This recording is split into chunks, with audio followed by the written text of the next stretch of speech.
Hydrogen spectrum के questions हैं। पहला, calculate wave number of longest wavelength transition in Balmer series of atomic hydrogen. तो क्या पूछ रहा है?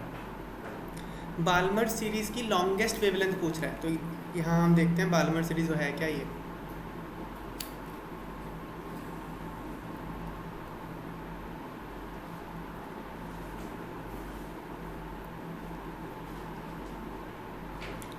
हाइड्रोजन की सीरीज़ है। अगर सेकंड यहाँ n इक्वल टू 2 है, यहाँ देखो, अगर इलेक्ट्रॉन ऊपर से कहीं से भी आए लेकिन गिरे सेकंड में तो उसको बाल्मर सीरीज बोलते हैं। तो एनर्जी का, किसी भी फोटोन की एनर्जी का फॉर्मूला होता है hc/λ। मतलब जितनी एनर्जी कम होगी वेवलेंथ उतनी ज़्यादा होगी, इन्वर्सली प्रोपोर्शनल है। एनर्जी कम तो वेवलेंथ ज़्यादा। तो अब ये बताओ एनर्जी कब ज़्यादा होगी? इसमें यह है first line of Balmer series, यह है second line of Balmer series, यह है third line of Balmer series, यह है fourth line of Balmer series.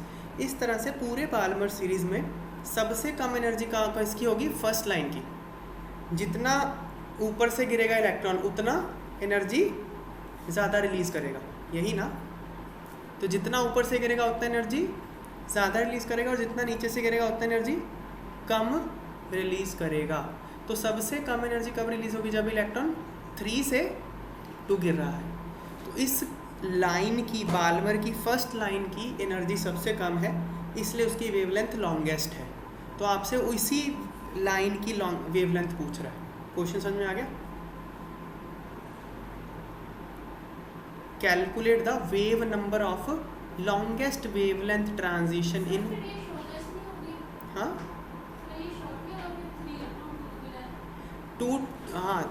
3 to 2 गिरा है तो एनर्जी सबसे कम होगी ना। इसकी एनर्जी सबसे कम होगी तो क्या होगा?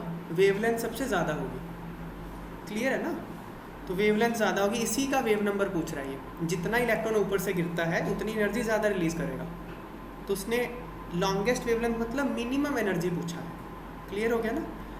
तो मतलब क्या, इलेक्ट्रॉन गिर रहा है 3 से 2, तो जो ट्रांजिशन होगी उसकी वेव नंबर आपको निकालनी है। डायरेक्ट फार्मूला लग जाएगा। क्या फार्मूला था हमारे पास? जब एक इलेक्ट्रॉन,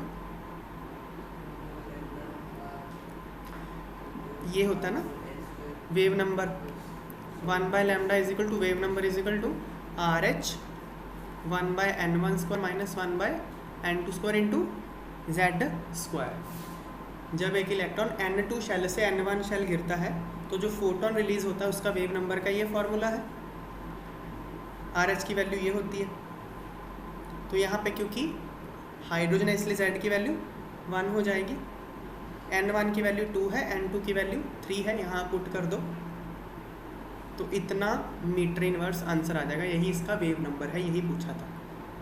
तो सिंपल क्वेश्चन है, बस इसमें अगर गलती कर सकते हो, कहाँ कर सकते हो, आपको यही ना पता चले N2 और N1 क्या है। तो लॉन्गेस्ट वेवलेंथ ऑफ बाल्मर मतलब सबसे कम एनर्जी बाल्मर की। तो बाल्मर का मतलब क्या, सेकंड में गिर रहा है। ये हाइड्रोजन की सीरीज़ हमने करी थी ना लास्ट क्लास में। बाल्मर सीरीज़ का मतलब क्या है कि इलेक्ट्रॉन कहाँ गिर रहा है? सेकंड शेल में गिर रहा है। और अगर आपको लॉन्गेस्ट वेवलेंथ चाहिए तो एनर्जी मिनिमम चाहिए होगी, तो मतलब थर्ड से सेकंड गिरेगा। Next question, what transition in hydrogen spectrum would have same wavelength as Balmer transition n is equal to 4 to n is equal to 2 of helium spectrum. क्या बोल रहा है? हीलियम प्लस का स्पेक्ट्रम है n is equal to 2 और n is equal to 4।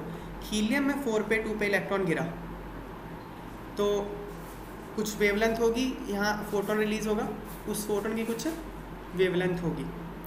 तो helium के case में वो वेवलेंथ कितनी होगी? देखो 1/λ is equal to nu bar, RH की value 1/n1² minus 1/n2² Z², metre inverse, यही फॉर्मूला होता है वेव नंबर का।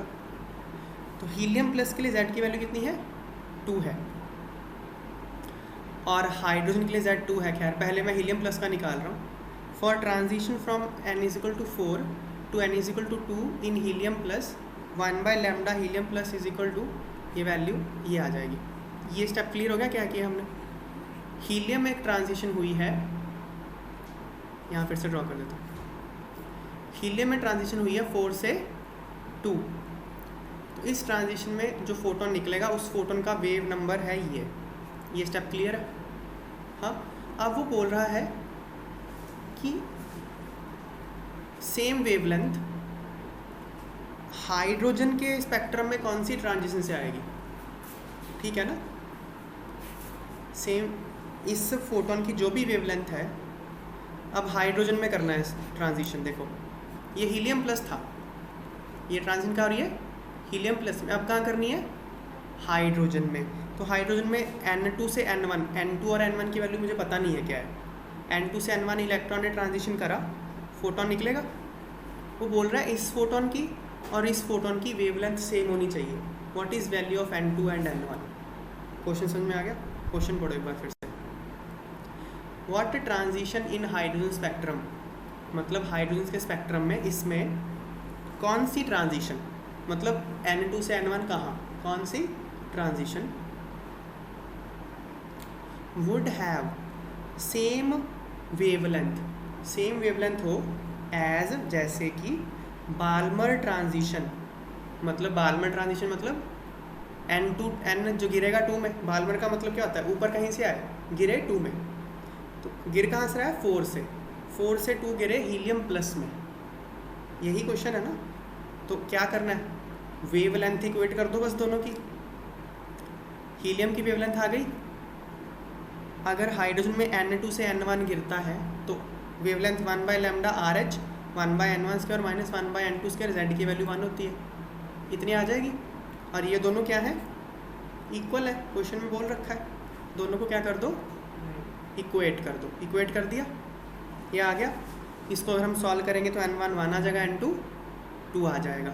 मतलब क्या, हाइड्रोजन में 2 से अगर 1 गिरता है इलेक्ट्रॉन तो जो फोटोन होगा उसकी जो वेवलेंथ होगी वो सेम होगी अगर हीलियम में 4 से 2 गिरता है, हीलियम प्लस में 4 से 2 गिरता है। क्लियर हो गया। सिंपल एक फार्मूला पे बेस्ड क्वेश्चन है ये, है ना। बस इसमें ऐड क्या हो रहा है, लाइमन, बाल्मर, बास्टन, ब्रैकेट, फंड कौन से होते हैं ये पता होना चाहिए आपको। नेक्स्ट देखो, कैलकुलेट द वेवलेंथ, लैम्डा पूछ रहा है wavelength for the emission transition if it starts from the orbit having radius इतना। अब उसने रेडियस बता दिया, and ends at this much. क्या बोल रहा है वो, उसने बोला, उसने 2 डिफरेंट रेडियस दे दिए। एक रेडियस कितना दिया है, 1.3225 नैनोमीटर, और एक रेडियस कितना दिया है 211.6 पिकोमीटर। बोल रहा है इलेक्ट्रॉन गिरता है इस वाले रेडियस से इस वाले रेडियस तक। मुझे ये नहीं पता ये कौन से, ये मैंने ड्रॉ किया है 3 और 1 पर, ऐसा है नहीं, ये कौन सा है मुझे पता नहीं है। समझ में यही बात है। तो एक ऑर्बिट है जिसका रेडियस इतना है, वहाँ से इलेक्ट्रॉन गिरा कहाँ, ऐसे ऑर्बिट में जिसका रेडियस इतना था, मतलब यहाँ से यहाँ गिरा, ठीक है ना। ये बोल रहा है name the series to which this transition belongs and the region of the spectrum. तो आपको ये बताना है कि ये जो ट्रांजिशन हुई है ये कहाँ से कहाँ हुई है, और उसका रीजन बताना है स्पेक्ट्रम में। स्पेक्ट्रम मतलब इंफ्रारेड है, विजिबल है या यूवी है, ये बताना है आपको, ठीक है ना। और ट्रांजिशन कौन सी है ये बताना है। तो for electron in hydrogen atom, अब इसने ना ये नहीं बताया कि एटम कौन सा है, तो बताया नहीं तो हाइड्रोजन मान लो। देखो क्वेश्चन में बताया नहीं ना, बताया हाइड्रोजन है, नहीं बताया ना, तो अज्यूम करना पड़ेगा कि ये हाइड्रोजन ही है, नहीं तो कर नहीं सकते सॉल्व क्वेश्चन। तो अज्यूम करना, इसलिए तो बोल रहा हूँ हाइड्रोजन अज्यूम करना, ठीक है। तो रेडियस का फॉर्मूला क्या होता है, nth ऑर्बिट का, अच्छा पिकोमीटर में दे रखा है 0.529, हमने जो याद किया n²/z एंगस्ट्रॉम, ये होता है रेडियस का फॉर्मूला।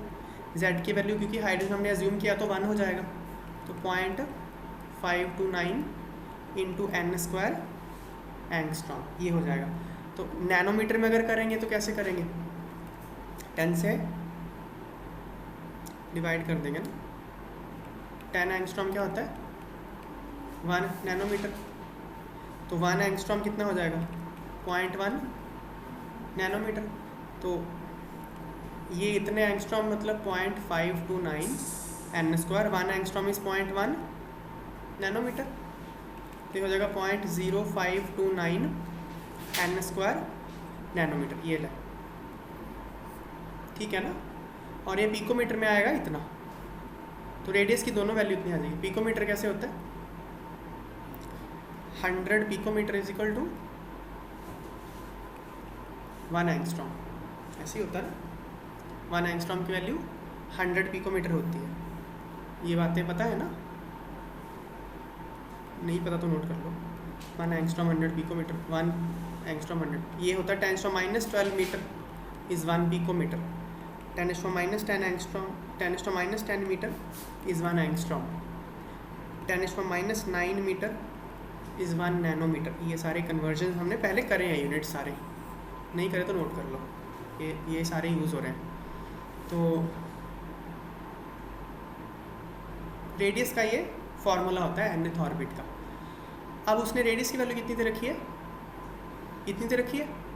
यूनिट क्या है, नैनोमीटर। सो मैं इक्वेट कर दूंगा 1.3225 nanometre is equal to this much n square. यहाँ से n2 आ जाएगा, n2 आ जाएगा मेरे पास। n2 कितना आ गया, n2 आ गया 5 सॉल्व करके। एंडिंग ऑर्बिट, इलेक्ट्रॉन गिर कहाँ रहा है, उसका रेडियस इतना पिकोमीटर, और रेडियस का फॉर्मूला ये होता है। तो इसको सॉल्व करेंगे तो n1 आ गया 2। मतलब इलेक्ट्रॉन कहाँ से गिर रहा है, 5th से 2nd गिर रहा है। 2nd गिर रहा है तो मतलब क्या, 2nd गिर रहा है तो बाल्मर सीरीज है ना।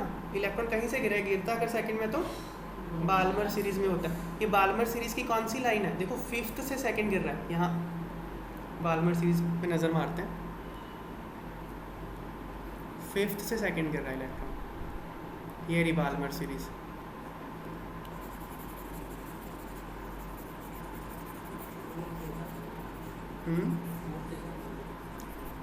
फर्स्ट 5th से 2nd गिर रहा है, तो यहाँ से यहाँ गिर रहा है।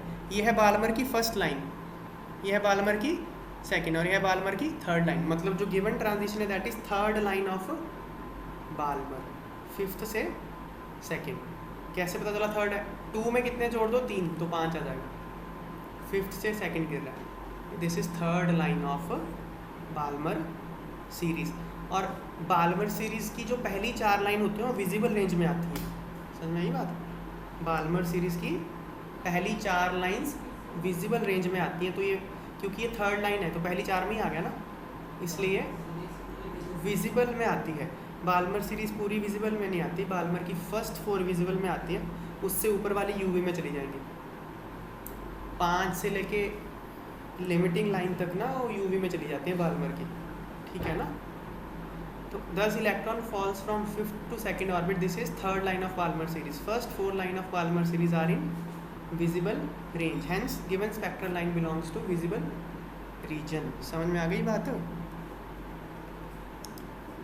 Next question, emission transition in the Paschen series and at orbit 3। ये तो हमको पता ही है।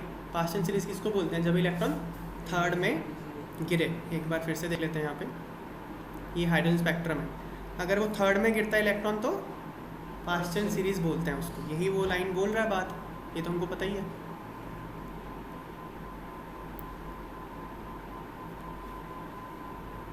Okay, and start from the orbit n।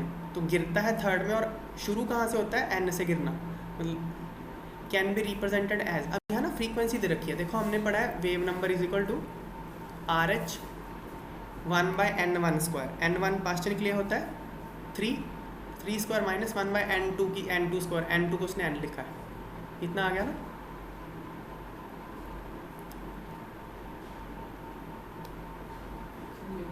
तो अब देखो ये 1/λ है, तो स्पीड होती है फ्रीक्वेंसी इंटू लैम्डा। फ्रीक्वेंसी क्या हो जाएगी, स्पीड बाय लैम्डा। तो मैं अगर इसको स्पीड से मल्टीप्लाई कर दूँ तो फ्रीक्वेंसी नहीं हो जाएगा, स्पीड से दोनों तरफ मल्टीप्लाई कर दूँ, ये क्या हो जाएगा, फ्रीक्वेंसी ना। Frequency is equal to R H into c 1/3 का स्क्वायर माइनस 1/n का स्क्वायर। इसकी वैल्यू जो आएगी वो इतने हर्ट्ज होगी। समझ में यही बात, आर एच इंटू सी अगर करोगे तो इतना आएगा वैल्यू। ये आपको करने की ज़रूरत नहीं है, उसने क्वेश्चन में करके दिया हुआ है, उसने फ्रीक्वेंसी का फॉर्मूला दे दिया। समझ में यही बात है। फिर वो बोल रहा है, मतलब अभी तक हमने जो क्वेश्चन करे थे वो वेव नंबर के करे थे, 1/λ के करे थे, लेकिन उसने यहाँ किसका दे दिया, फ्रीक्वेंसी का फार्मूला दे दिया। Calculate the value of n की वैल्यू मतलब ये value, if the transition is observed eight इतने नैनोमीटर। क्या हुआ है, एक ट्रांजिशन हुई है, n से 3 पे गिरा, तो जो फोटोन निकला उसकी वेवलेंथ कितनी है, 1285 नैनोमीटर। वो बोल रहा है find the region of the spectrum.